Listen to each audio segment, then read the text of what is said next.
All right, I think that's most people that have joined us. So thank you, welcome everyone. We're going to make a start now. Thanks for joining us for our second webinar in our knowledge sharing series, where we'll be sharing insights from our community electrification programs. Our first webinar focused on initial household engagement. And if you missed that webinar, it's recorded and it's on our website. Have a look under resources. Today, we're going to be talking about the process of providing advice to residents.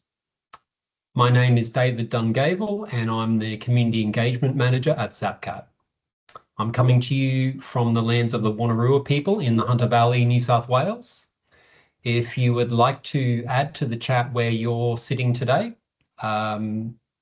that'd be great. As I'm chatting, please feel free to type it into the chat. My role at ZapCat is to engage with communities across Australia to promote our program as a key enabler to help reduce community emissions. If I haven't met you, I'd be happy to receive your call or email outside of this chat. It'd be lovely to meet you. I would like to acknowledge the traditional custodians of the land we are meeting on today and pay our respects to elders past, present and future. We acknowledge that sovereignty was never ceded and look to the oldest living culture for their wisdom and guidance as we move forward together. A few housekeeping items before we get underway. Please note we are recording today's session. We have muted all of your microphones for the webinar, but we would encourage you to go into the chat and type in your questions. Feel free to do that during the webinar, and at the end in the Q&A, we will make our best attempts to answer all of those questions in the chat. If we haven't finished answering all those questions by 3 o'clock, we're happy to stay on and answer your questions after 3. If you have to go at 3, we totally understand, but we will, if need be, we will hang around a little bit longer. For anyone that has registered for this webinar, we will be emailing you the recording and also the report that goes along with that recording. And we'll be doing that next week, and it will also go onto our website next week. So I'd like to make 2 introductions now. Firstly, Paroska Bisson-Bullen, who is our CEO and co-founder of ZapCat, who will be available to take questions together with myself at the end during the Q&A. And presenting today's webinar is Jimmy Lee. He's the ZapCat Technical Director and also co-founder. Jimmy will start by letting us know exactly what topics he's going to be covering today. So over to you, Jimmy. Thanks very much, David. So we have quite an action-packed agenda here today, and you'll see the 4 bolded sections. What we have are 8 lessons we have learned in the course of delivering these community electrification programs. And we've got a conclusion and plenty of time for Q&A at the end. So let's get into it. Maybe just to kick things off, if you're not aware of who we are, what we do, ZapCat, we are a certified social enterprise helping Australian households transition their homes to clean energy by electrifying anything, well, everything. So our advice covers the full scope of electrification, including solar, batteries, EV charging, etc.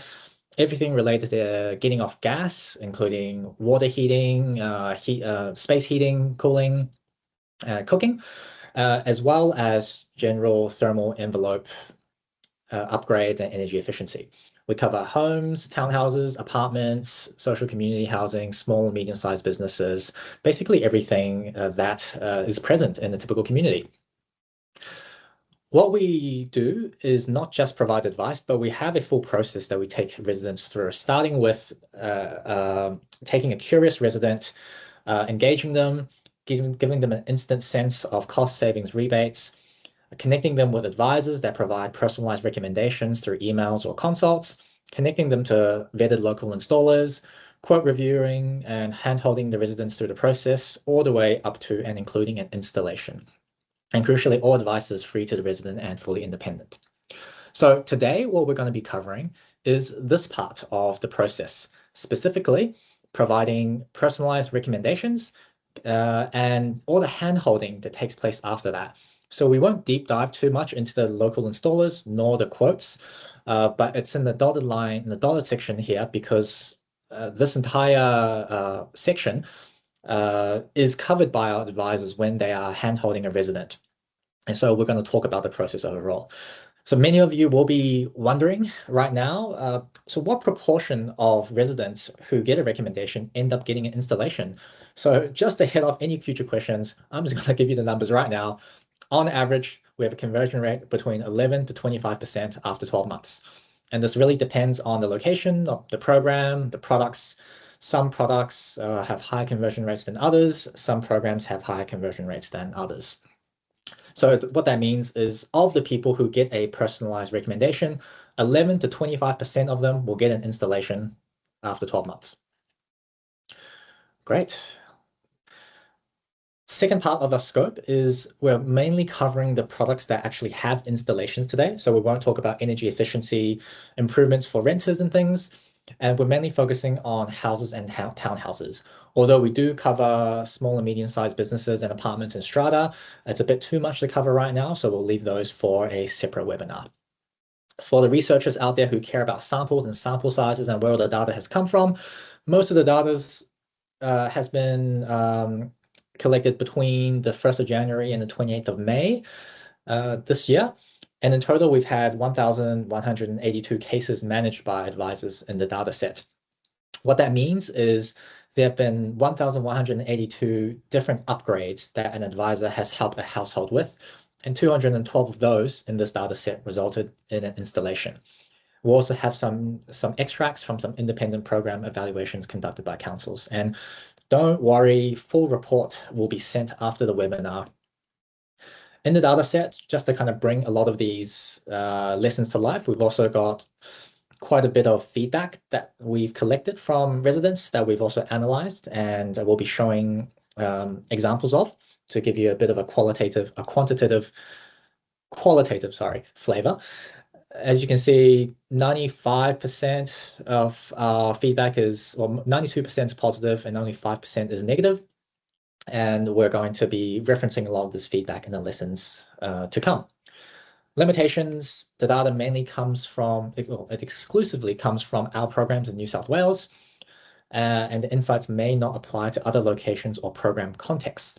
And it's not a formal research study. The lessons are based on applied field-based data, but our priority here was to generate impact for residents and local communities, as opposed to making it hitting the highest levels of research methodology. Without further ado, let's get into our first section.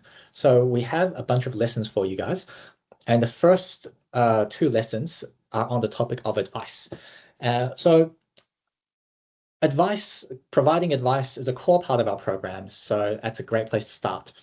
And what's really important to do is to define what great advice actually is. And this, in fact, is the first lesson that we've learned, which is that great advice needs to build confidence and help people make a decision. Because otherwise, what is the purpose of receiving advice in the first place? Why do you even need to hear it? What benefit is it giving you? And so this came through quite strongly in the feedback that we received. One of the top three themes in the feedback was that we helped the resident reach a decision, as in they committed to an engagement, committed to an installation as a result of the engagement. Similarly to decision reached, we have a strong theme of confidence and understanding built, where the residents said they moved from a state of uncertainty or confusion to a state of informed understanding. So these were the only two themes, the only two in the feedback that actually related to an outcome that the resident achieved. All the other feedback relate to how we help them achieve that outcome. So the takeaway from this is that the purpose of everything, all of this, is to ultimately help the resident build confidence and make a decision.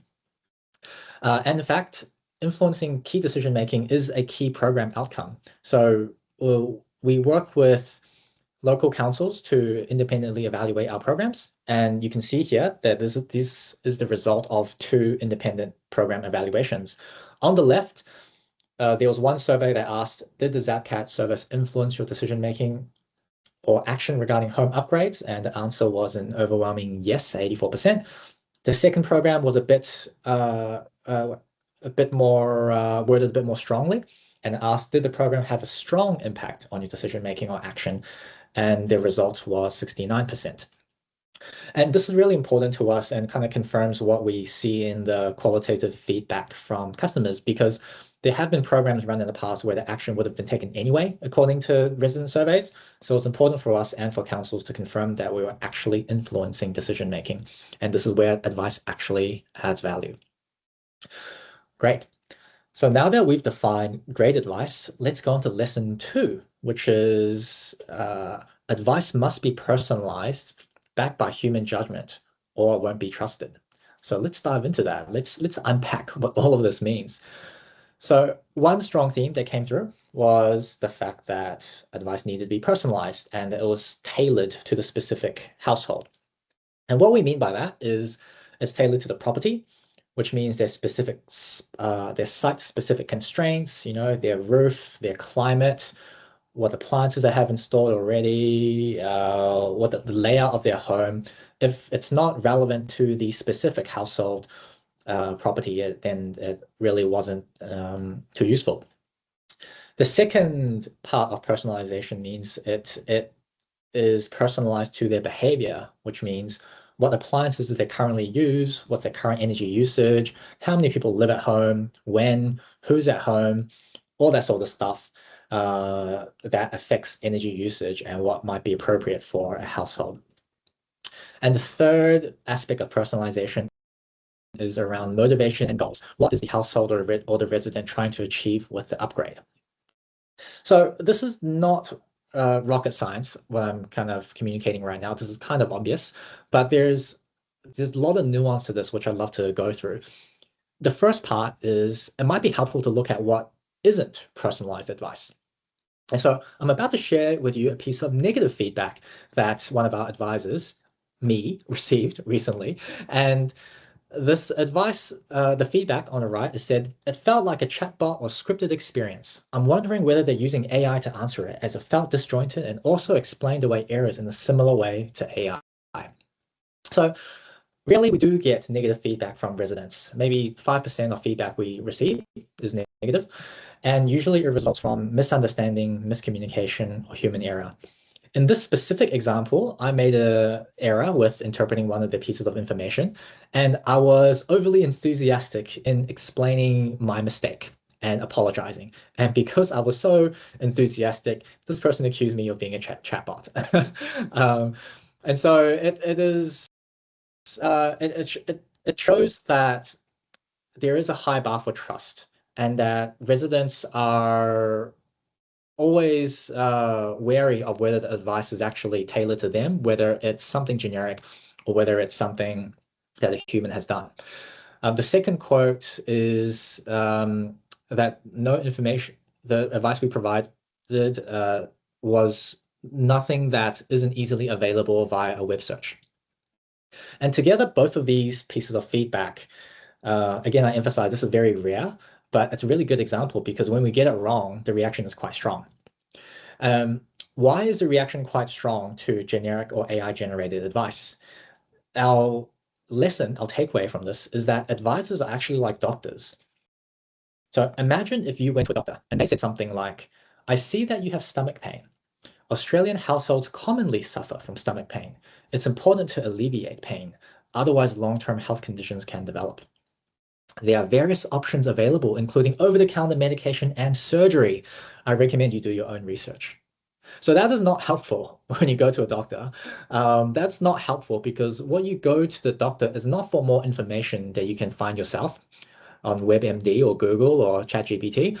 You go to the doctor for their judgment. You go to the doctor for their judgment on what is their diagnosis and what is the right prescription for you. And that's a core lesson for us because when you think about it, would you trust AI with a $10,000 decision? Would you trust AI to tell you which specific drug to take? Would you trust an AI with your health in that way? And similarly, these residents that we're helping, they're trying to figure out who they can trust to help them make these big home-altering upgrades or these big behavior changes. And so it's critical that they feel like this advice is personalized to them, and it's not just something that's been automatically generated because they just don't know whether it's something they can actually act on. The second part of personalization, there are many parts, is that residents have different motivations and worldviews. So many of you would have seen this chart before in our previous webinar. We talked about all the different personas. I'll very briefly kind of go through them, which is that everyone comes from a different worldview and a different motivation. And the main ones we found are people who are motivated by the environment, people who are motivated by bills and savings, people who are motivated by pride and comfort. So that's this axis down here. And then depending on how motivated you are, you have varying levels of intent. And so, for example, if you care about the environment, but you don't really have that much time and you're not that into it because your life is so busy, we call you the guilty time poor. That is a significant segment. If you care about bills and savings and you have really high intent and want to learn about all the technologies and do all your own modeling, we call you an optimization geek. So those are just two examples. And all of these personas have different expectations when it comes to advice, and advice has to be personalized towards this. So give you an example. Here's a very innocent question. How was the installation? When we talk to a guilty time poor resident, this is something that we hear. Oh, the installation went well. The installers came on time, were courteous and respectful, and cleaned up afterwards. Highly recommended. Fantastic. Not controversial at all. No one can disagree with this as a good thing, right? Wrong. Because when I talk to my dad about something like this, my dad is in a different bucket. He is in a bargain hunter bucket. When I asked my dad about the installation where they cleaned, he said that the person finished the work last week. He even vacuumed the floor afterwards. Isn't that funny? These companies spend so much time on things. No wonder they're so expensive. I'm glad insurance was paying for it. I would never use them. So I found that quite hilarious, that you could get two completely different responses to the same sort of outcome. And it just goes to show that everyone is different and that motivations are different. There's more. I have more examples. This is another example of a guilty time poor persona. They say things like, I don't want something too cheap, but premium feels a bit excessive. I'd like a good quality mid-range system, please. Sounds reasonable. You can't fault that, right? Wrong. Because when I'm helping my dad get quotes on air conditioning, he literally responded with a blank look. Such a silly question. Obviously, find me the best value option. The first quote you sent me is too expensive. You still don't know how to save money. You need to grow up. Look at this person I found on WeChat. They can do it cheaper. Go find me another cheaper quote. So a completely different mindset, as you can see. Is one person right? Is one person wrong? Of course not. But it just goes to show that the same approach doesn't work for everyone, and you do need to think about what the right approach is for every single person. And so this theme of guilty time poor bargain hunter, we're giving lots of examples because we have quite a bit of personal experience with this. So when Paroshka and I, way in the early days of ZapCat, when we were doing a lot of work testing the instant estimates and developing them, we showed them to all our friends. Paroshka showed one of the solar instant estimates to her friend, who was a guilty time poor. Her friend said, I love it. I love how human in conversation it feels. I love how I can see the impact I would have on my emissions. Fantastic. Sounds great, right? My dad doesn't think so. When I showed my dad, he said, where did this savings estimate come from? How can I trust it? Do you have proof? Also, why are you showing me pictures of trees? This is irrelevant. So clearly not motivated by climate, motivated more by bills. And so the lesson here is that people like my dad would never respond to the type of advice that you would give to Paroshka's friend because they just operate differently. So here's a few other examples. What price point would you like? Someone in the house proud category who has high intent and really takes pride in their home, they say things like, I want it done once and I want it done right with quality products. I'm planning on fully electrifying, so I want this to last a lifetime. In contrast, someone in the low income category, this person said, given I'm retired, 78 years old, living alone, have gas, hot water, and gas stove, solar panels and battery are a very big investment for me. And it really just changes your mindset. Because for the house proud, you think, okay, I'm just gonna, you clearly want something really, really premium. I'm gonna let you know all the possible options and you know all the, I would be more generous with my sizing because that's what you want. I will be more generous with the specifications. Whereas for the low income household, you're thinking about how to get them the best value that is the most reliable, that's not going to break down because you realize this might be something they can only do once and they don't have the means to do it again. So it's quite a high stakes decision for them. Final two examples, optimization geek. I asked an optimization geek, hey, do you have any thoughts on my recommendation? The optimization geek had analyzed my recommendation and done a whole bunch of modeling on his own. He said he had cross-checked his NMI data, which indicates the average consumption of approximately 7.8 kilowatt hours a day over the last 12 months, and that it broadly appears consistent with the modeling in my report. Can you please clarify the assumptions you used? So a lot of work, a lot of tech savviness to be able to get to that level. Whereas someone in the homemaker persona, this person said, thank you so much for looking into this for us. Happy to proceed with the recommended next steps because they don't have the time nor the interest to be able to get to the same level of detail as an optimization geek. So it's quite important that an advisor needs to be able to deal with all of these different personas. And so this brings us back to our persona chart, which you might have seen already. And I hope it gives you a better appreciation that we need to meet people where they are and tailor advice accordingly. It's especially important when considering culturally and linguistically diverse audiences because so much of the time it's not about language. It's about culture and the worldview.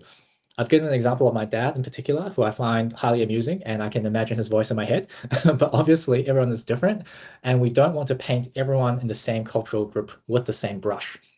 However, we've generally found that there are different proportions of different personas in different cultural groups. For example, as you would expect, migrants are more likely to be bargain hunters because they're used to being in frugal and being more in survival mode and establishing themselves.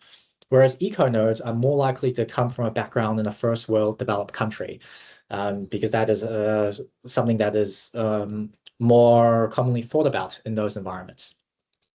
And so it's the job of the advisor to be able to meet people where they are, and this is pretty critical. Great. Next part, advisors. The next lessons focus on the people giving the advice, which are clean energy advisors. So the next lesson, the first lesson here, is that advisors need practical and technical knowledge. What do I mean by that? Well, technical expertise was one of the themes that came out of our customer feedback, and this refers to the advisor's depth of knowledge across products, technical specifications, and industry norms. So this seems kind of obvious, right? Advisors need to know what they're talking about, of course. But as we've started offering more advice in more areas, we really realized that advisors need to specialize. So on the left here, you have an example of things that an insulation and draft proofing advisor would need to know. They need to know about natters, thermal envelope, insulation R ratings, how to DIY, climate zones, brands and models for all the products in that space. Whereas a solar-focused advisor, they need to know about panel placements, switchboard upgrades, inverter compatibility. What does AC and DC coupling mean? What are all the latest models of battery and EV chargers, and how compatible are they with each other? And one of the lessons for us is that it'll be really difficult to scale a service like ours if we're relying on finding unicorn advisors that know absolutely everything. It very much is a trade-off between breadth and depth. You can find people who know a reasonable amount about everything, but when they're pressed by an optimization geek on why the coefficient of performance for this model is higher than this model, then they won't really be able to give an answer, and then trust is lost. And so it's not that everyone is going to demand that level of detail, but the advisor needs to be confident to provide that level of detail, because otherwise you can't be confident in the recommendations you provide, which means that the household won't be able to develop that trust and confidence in how to make a decision. Lesson 4, very similar to what I was saying earlier about needing to personalize advice, but this is about the advisor as opposed to the advice itself. And the takeaway here is that the advisor themselves, they need to be able to speak to many different types of people. They can't be too technical, and they'll happily talk to optimization geeks, but they'll just overcomplicate things when talking to a regular mainstream audience. On the flip side, you might have an advisor who's very warm, empathetic, can build a relationship, can really help put people at ease, and that'll be great for someone that's maybe guilty time poor, or a homemaker, or someone who's not very technical. But then when they encounter uh, someone who asks for a bit more detail, they'll lose trust because they can't provide it. And so this is a theme here where residents have said that they value the ability of the advisor to translate technical content into plain English and adapt to the resident's level of prior knowledge and engage patiently with questions of any sophistication. So I know I haven't been reading out most of the quotes, but I'd like to read one here on the right-hand side. One resident said, "She was so easy to talk to and made me feel like my questions were valid." And so that's really telling, because it just shows that many people are afraid of asking installers dumb questions, or questions they think they are dumb. And so having an advisor there that they feel safe and comfortable with is really important.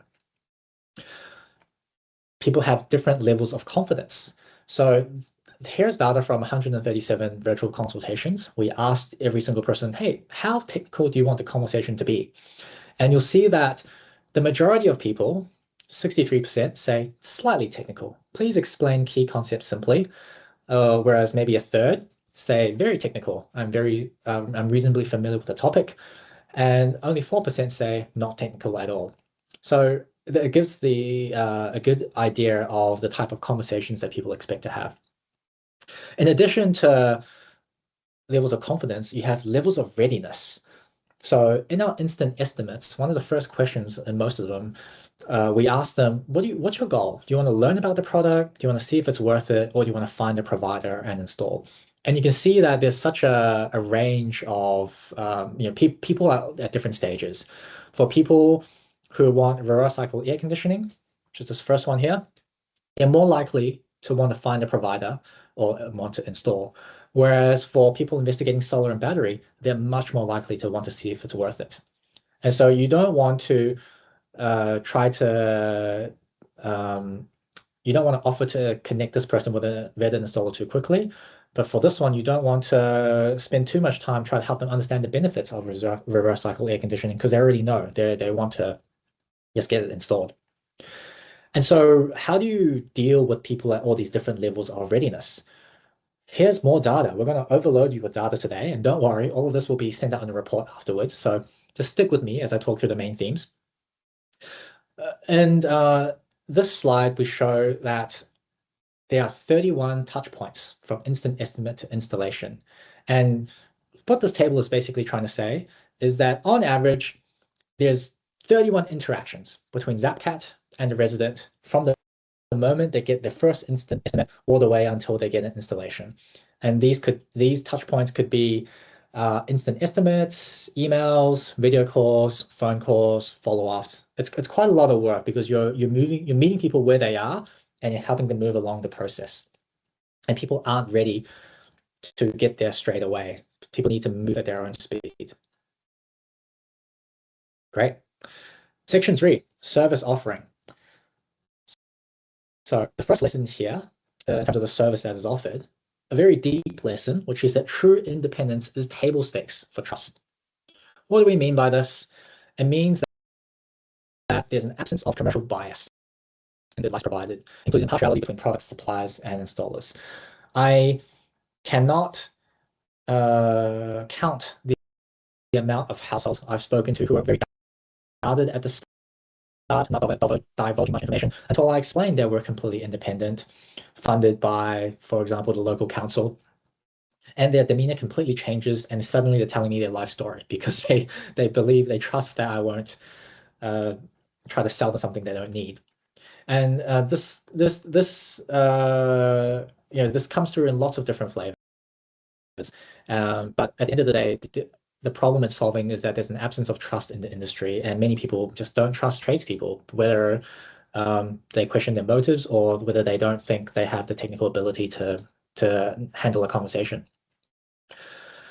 Independence also comes through very strongly in council program evaluations. This is another screenshot from another independent council evaluation, and the strongest positive noted here was that of using ZapCat was independent advice. Right. Next lesson. Actionable next steps, reduce overwhelm. What does this mean? It means that we're always providing, in the residents' words, clear next steps. So we're referencing very clear defined action points or a clear pathway forward. We say, the next thing you need to do is get a quote, or the next thing you need to do is talk to this person. The next thing you need to do is ask your installer this specific question. The next thing you need to do is consider these trade-offs and then make a decision. So we never tell the resident what to do. We never make decisions for them. What we do is we provide them the context and the confidence to be able to navigate the decisions and the process themselves. And residents seem to value this very much. So a core part of having a clear next step is having vetted installers, we found. Because when if we provide some really good advice and they're sold and they know what they want to do, and they always ask us, hey, is there anyone you would suggest? And if we say no, very often they'll just fall off because that's where they're stuck. They're stuck because there's an infinite amount of installers out there, and there's no continuity of trust. There's no, there's a gap to the next step is too large. Whereas if we introduce a resident to a vetted installer, then the process can be very seamless. So in our final section and our largest section, I want to talk about the process, because what we talked about so far, which is the advice that's been given, the advisors that provide the advice, as well as the service offering, all of this isn't really possible without the process that delivers it all. And a core lesson for us is that advice is completely ineffective without proactive handholding. I shouldn't say completely, but it is much less effective without proactive handholding. This comes through in resident feedback as well. Residents actually, in positive feedback, this is actually one of the top themes that come through. Residents say, thank you for the follow through. Thank you for staying with the process. Thank you for checking in. Thanks for your continued interest. And this follow through, as we'll see shortly, is quite critical for alleviating barriers that the residents encounter. So I want to bring this more to life about what follow through means. But first, I need to explain how it all works. One of our core lessons is that to make this follow through possible, you need strong business systems and processes to manage cases at scale. So what is a case? A case is an upgrade, e.g. get solar, get induction cooking, etc. Each of those is a case. And as we talked about earlier, a case can go from instant estimate to personalized recommendation all the way to installation booked. And so we've already talked about how there's on average 31 touch points between these points. In addition to these touch points, there are critical interactions where the team or the advisor is making case notes. So these are, I'll show an example in a moment, but these are where an advisor, maybe after a couple of interactions, there's something, there's an important thing that needs to be manually logged so that we can know what to do next and so we can follow up. And there's on average 7 of those for every single case. And this entire process, on average, believe it or not, takes about 109 days. It's definitely not one conversation and you're done. Some residents engage with us before renovations, when they've never had a conversation at all with their partners, when they've heard about it for the very first time. So it's quite a bit of time to get them to the point where they're ready to did a personalized recommendation, and then quite a bit of time to help them make a decision afterwards. So obviously there are exceptions, minimum 12 days, maximum 353 days in this particular data set. So imagine that you have these dozens of touch points, multiple critical interactions over the course of 109 days, and you have this for thousands and thousands of cases. This is why you absolutely need strong business systems and processes. Otherwise, it's just not manageable. Here's an example of a case note. 27th of February, Jane asked for a recommendation, but missing information. I've requested further information. 9th of March, recommendation provided. 15th of March, further advice provided. 20th of March, they've advised they'll do induction first before hot water heat pump. So touch base with them once the induction is complete. So it's how we log, so we know how to pick up a case after we've interacted with the household in a little while. And so a broad range of activities is involved in handholding. And I'll break down some of them. You have things like system hygiene and cleaning things up, following up the resident, quote review, providing advice, providing recommendations, following up the installer, introducing to installer. So there's quite a lot of all of this. But a really key takeaway is that if you look at all of these activities that an advisor and the team have to do as a part of the handholding process, you'll notice that maybe half of them are admin related, and actually only half of them are advisory work.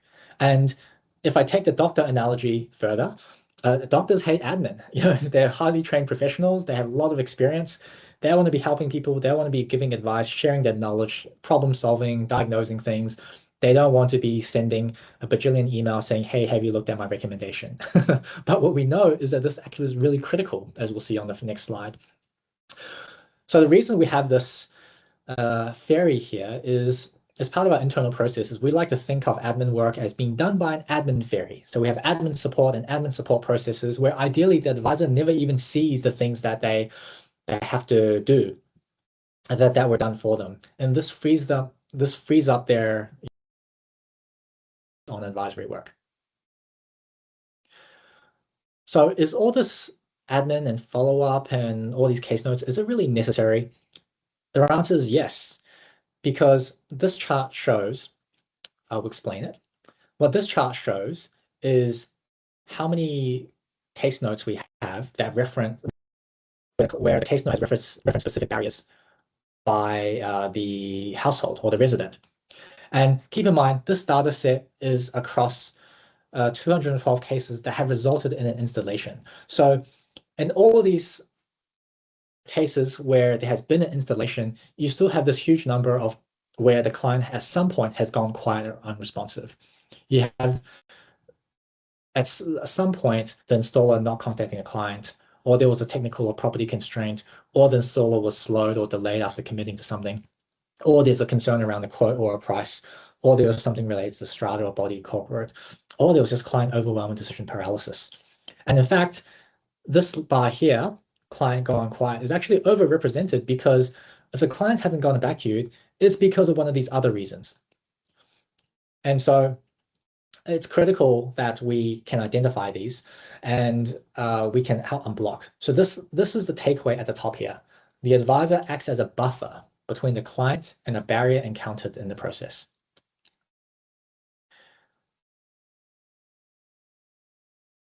Strata is far more complex. So we're not going to focus on Strata, but I just want to talk about it very briefly because we will focus it on another webinar. In Strata, if we just count the number of case notes per product, it's at least 2 to 3 times as complex as a regular case because you have additional factors like body corporate, you have more people involved, group decision making, technically more complicated, more parties, so it takes a lot more work. And then finally, if you can think about how much work is involved here, the advisor still needs to be really responsive. This is one of the most, this is actually probably the top theme in the feedback. People were saying prompt, efficient, got back to me quickly. And responsiveness is actually really important, and not just from a customer service perspective, but also when a decision is especially imminent. So here's something a resident said, hey, we really need this done today as we're running out of time to get an EGM arranged and the stage 2 form submitted. So this is a strata example, but there are deadlines. But in every example, even residential, there are deadlines. And if someone's trying to make a decision and they're waiting on you, well, by not being responsive, you might jeopardize their decision. So what we've learned here is that contractors and volunteers struggle to deliver the consistency and the responsiveness required, because when we've experimented with this in the past, clients are waiting too long for a response. It's a bit hard to maintain operational consistency because they're not doing the same they're not in the same groove day in, day out. It's really hard to maintain follow-up discipline. And so our conclusion for us is that permanent, part-time, or full-time employment is required. We made it. There's a lot of data, as I mentioned. We'll send out the full report afterwards, but hopefully you've got a sense of the flavor of what we've learned. So I'll just summarize all our lessons with 2 slides. The first slide is that we've realized that without advisors and proactive handholding, mainstream households don't actually make it through the process.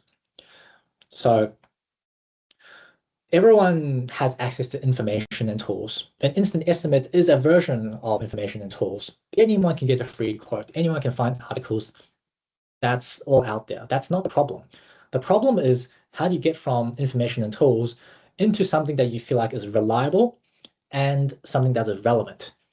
So vetted suppliers, great. There's something here.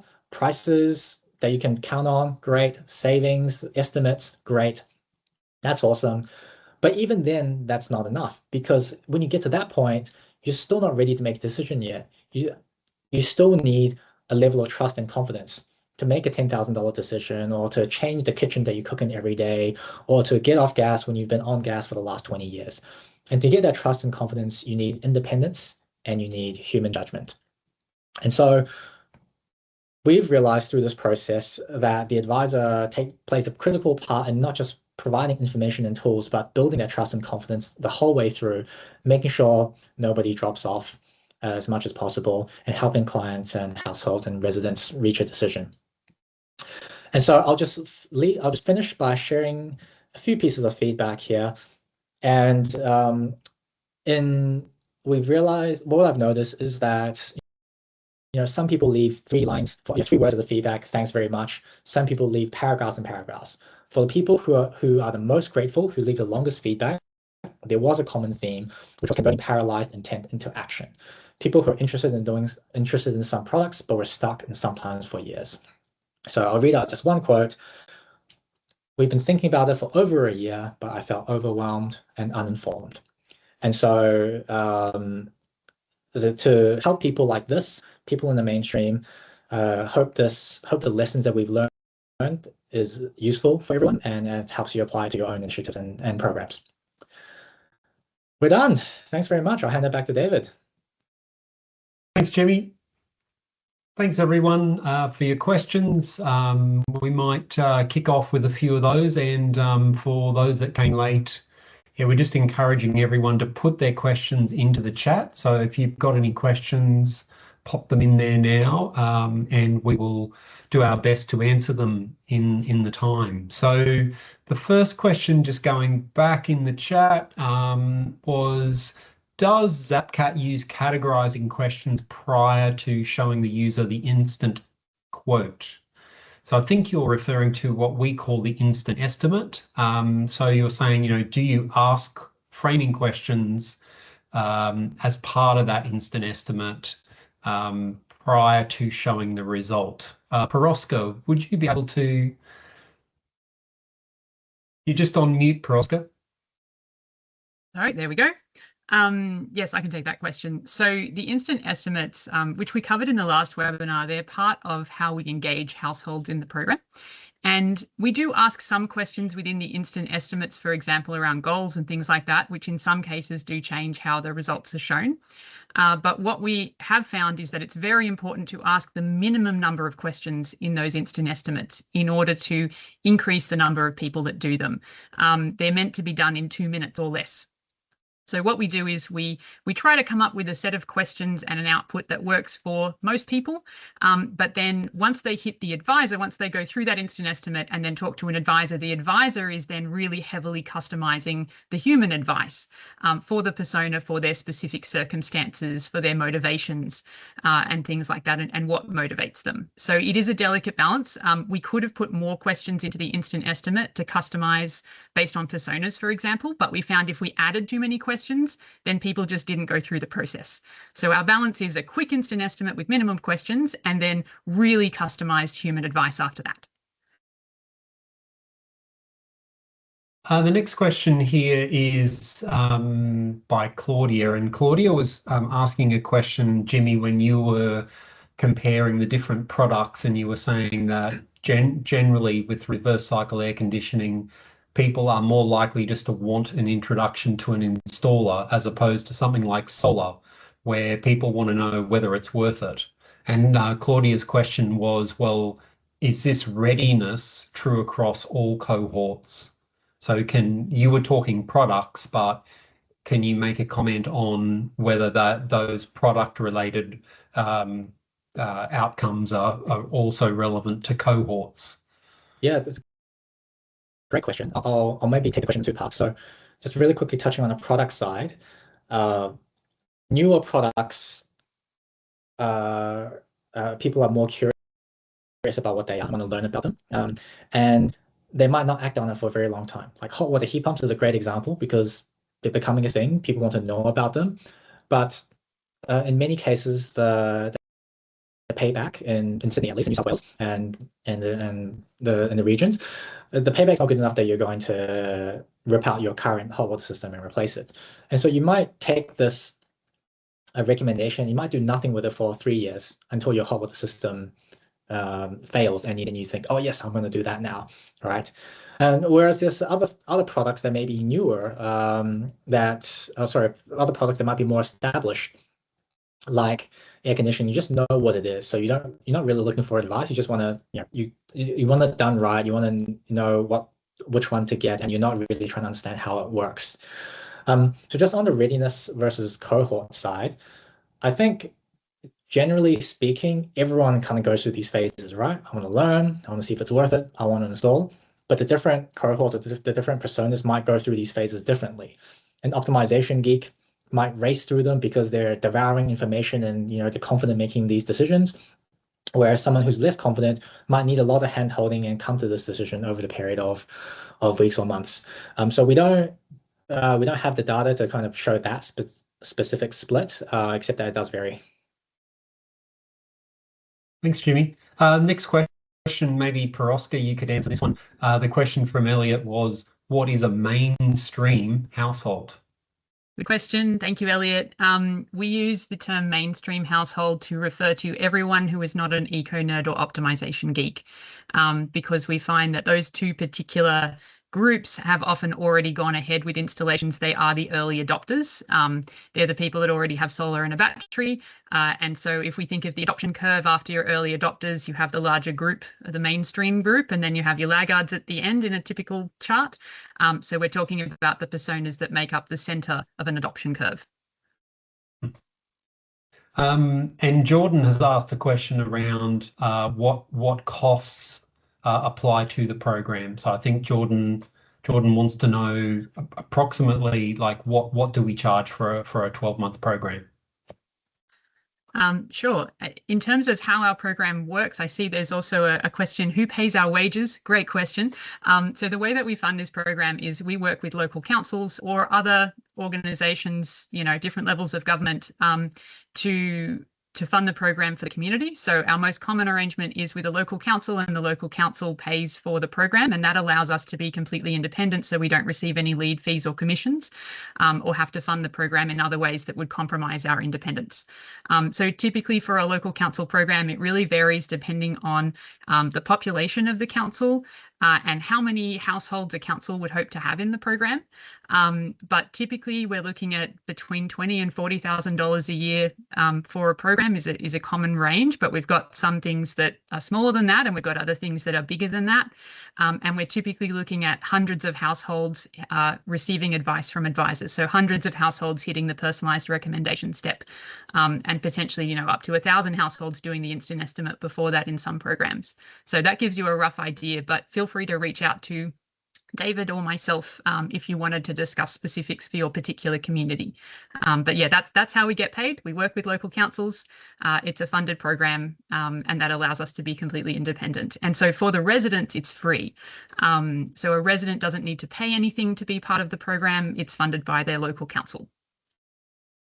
We also take no commissions or lead fees. Yes, that's a crucial part of it, and we do say that regularly to residents, because as Jimmy said, they're expecting that in this industry there are commissions and lead fees, and that leads to a breakdown in trust. So it's very important that in every interaction at the start with a resident, we are saying that we don't receive any lead fees or commissions, and that just changes the whole demeanor and makes people a lot more comfortable. There's a question here saying, thanks for the chat, very insightful. How many customers do you have on average per advisor? Jimmy, could you answer that one? Yeah, for sure.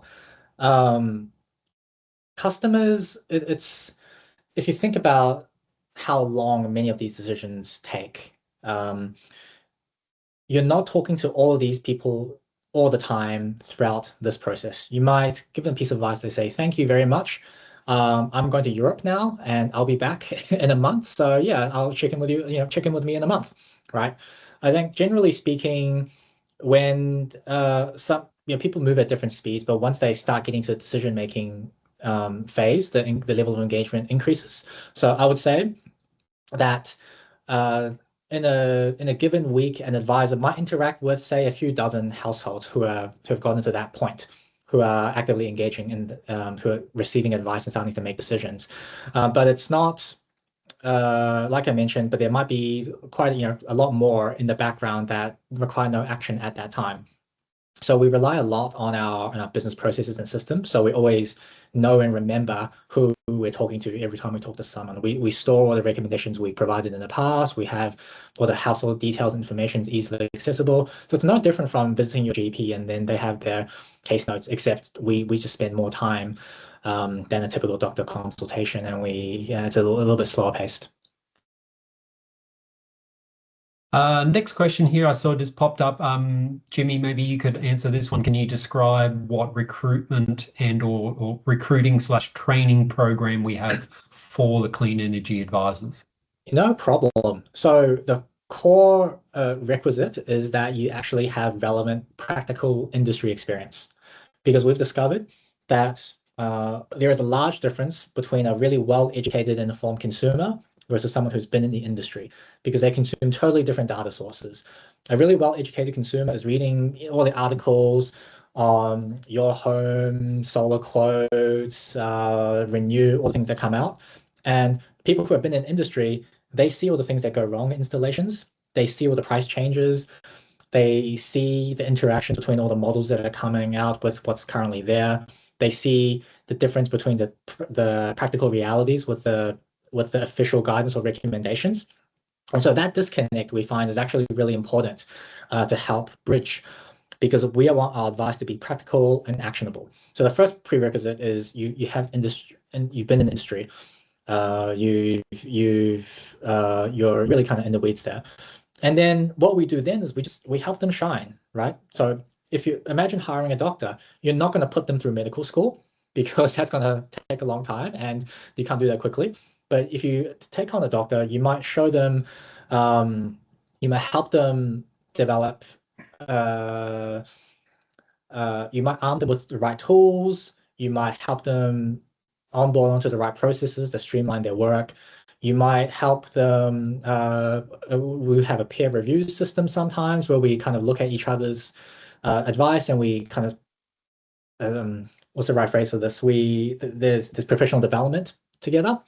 And we also arm them with all the data and stats that we collect through all of our programs, so you have more confidence in what is standard, what's normal, what's what's what is commonly in industry norm these days.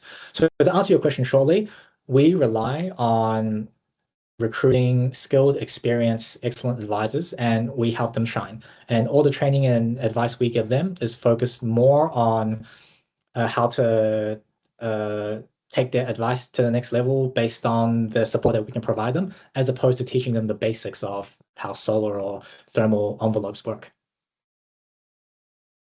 Thanks, Jimmy. The next question is from Rachel, and the question was, do you do quality assurance with installers? And if there were reoccurring issues, would you stop recommending a certain installer? Well, the answer to your question, Rachel, is yes. If there were reoccurring issues, we would certainly stop recommending a particular installer. We would obviously investigate any issues and have a conversation with the installer about what happened with those particular circumstances. We would obviously get feedback from the household as to what their view was. And I suppose how we try and avoid occurring issues or reoccurring negative issues with installers is we have a very thorough vetting process. So we have a very thorough vetting process that all installers go through before they come onto the program, and that's the way we provide some level of assurance to the households that the installers that we're introducing will do a quality job for them. But we certainly do monitor the installers very closely. The next question is from Malcolm, and he says 31 touch points sounds like an overdependence on advice. Is this a consequence of a subsidized service, or is it a true need for decision support? Jimmy, would you be able to answer that one? I'm happy to take it, or Roscoe, you want to take it as well? I'm happy to take that one. In terms of, it's a good question, Malcolm.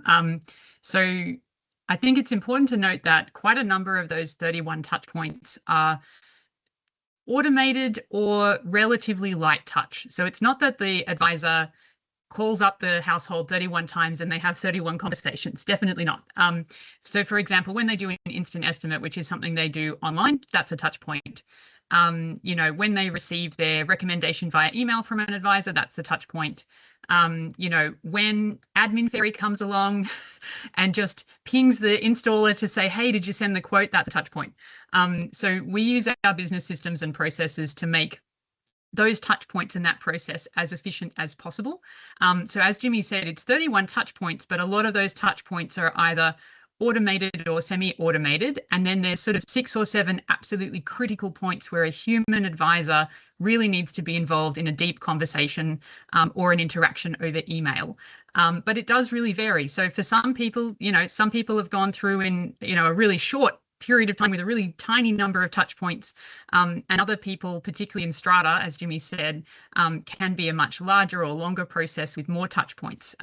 But in terms of making sure our program is efficient, it's really important to us to keep it efficient. So when we cost the program, we actually cost it per person coming into the program, regardless of how many touch points they have. Because what we don't want to do is have a really bloated program where we're incentivized to just keep providing advice, over and over. So we cost it per person coming in, regardless of how many touch points are involved.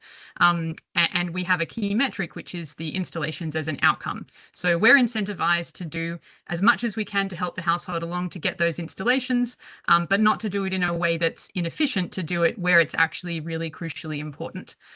We have definitely found that, in cases where we don't we have one custom program at the moment where we don't do any hand-holding afterwards, because that was a request in the design.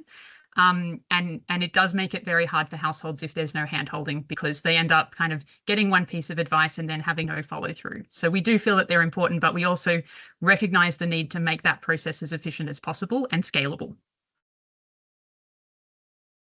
Thanks, Prosca. There is a question that I did miss. Apologise for that. It was from Jennifer, and Jennifer asked, do you have an energy literacy assessment or metric that you apply to households to get quantitative information on their energy literacy?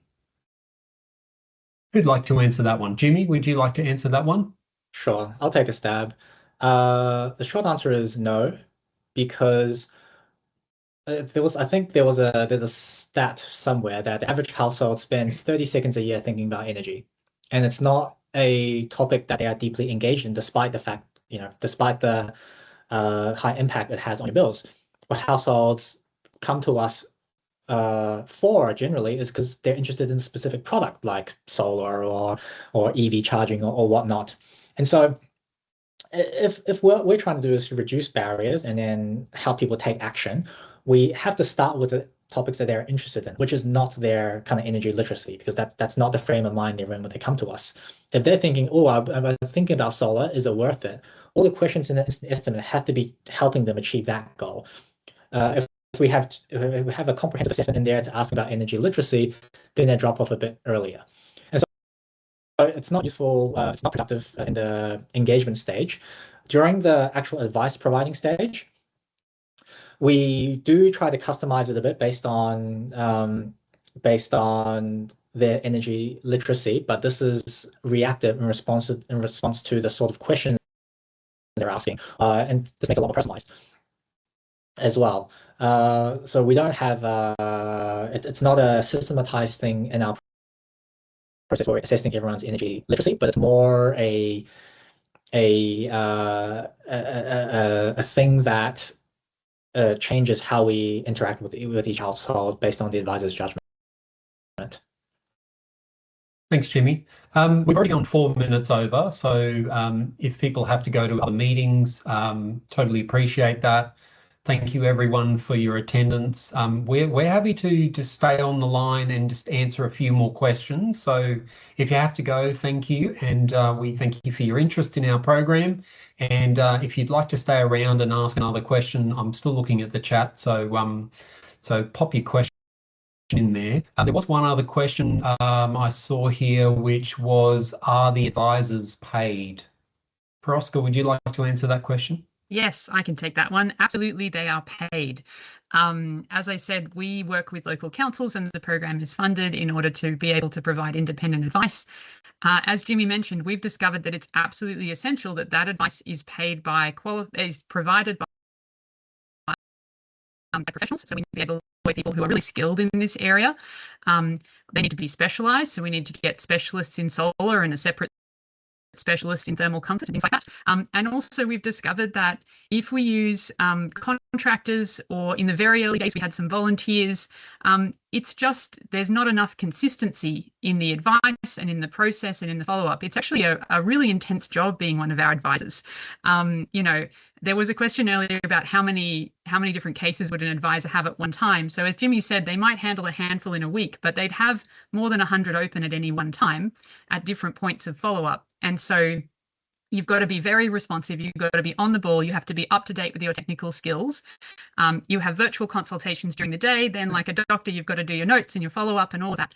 So that's just not something that a contractor or a volunteer, an unpaid volunteer, is able to keep up with on an ongoing basis. So it's really important that our advisors are paid as the qualified professionals that they are for the service that they deliver. I'll jump on this really quickly. We've interviewed a lot of potential advisors as we've grown our team, and there's a particular type of advisor, a potential person who wants to become an advisor, where they see it as a relaxing job, pretty chill, just have a chat with someone. I'll just have a chat, have a yarn, tell them how solar is good, talk about the things I've read online, and that doesn't work because it's not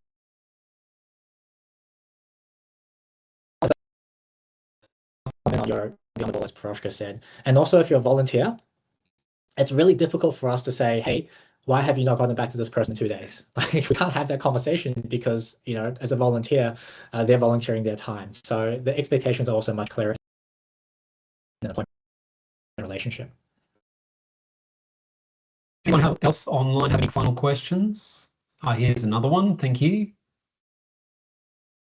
So the question from Steve is, you obviously focus on individual personalized advice, but do you have any group activities for customers, especially around information provision or inspiring people into action?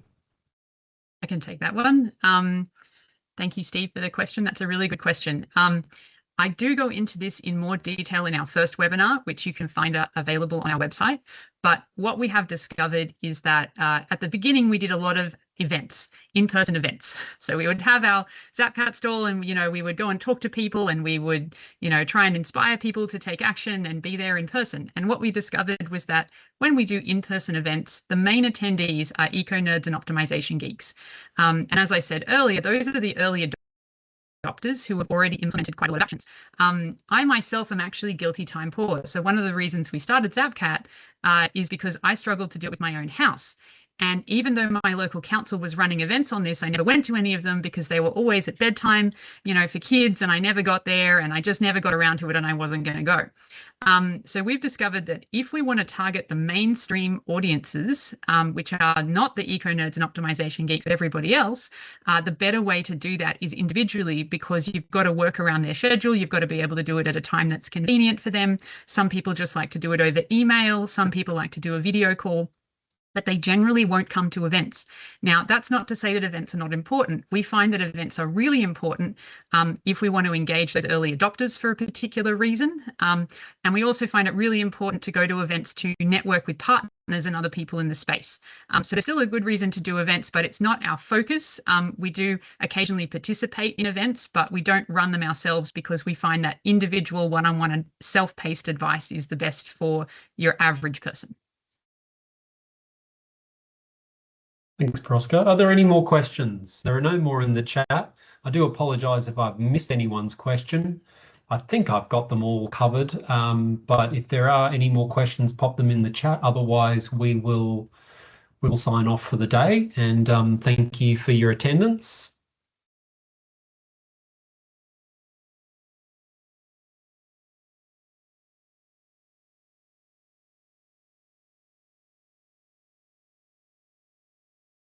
Thanks very much, everyone.